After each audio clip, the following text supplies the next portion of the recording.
Welcome to Let Me Fix This. Enjoy the video. In this video, I will explain how to use Cla-76 on drums, updated.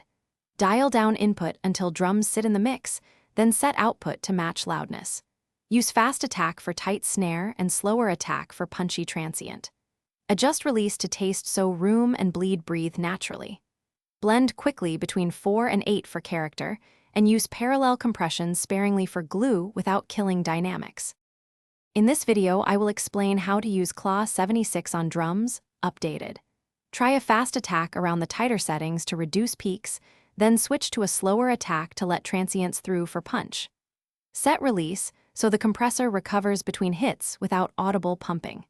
Use your ears and tweak while the full mix plays, because interaction with other elements changes perceived attack and release behavior. In this video, I will explain how to use Cla-76 on drums, updated. Quick recommendation. The Kindle Paperwhite makes reading manuals and session notes effortless, perfect between tracking takes and learning settings.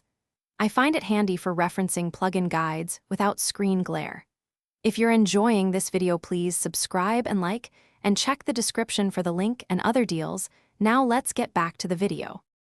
In this video, I will explain how to use Cla-76 on drums, updated. Choose the mode that complements the kit: darker vintage modes for character, cleaner modes for transparent control. Start with ratios around 4, 1 for bus glue and 8, 1 for more aggressive shaping. Trust what you hear. Push a little harder for rock tracks, pull back for jazz or acoustic feels, and use parallel compression when you want snap and sustain together. Thanks for watching. If you found this helpful, don't forget to like and subscribe.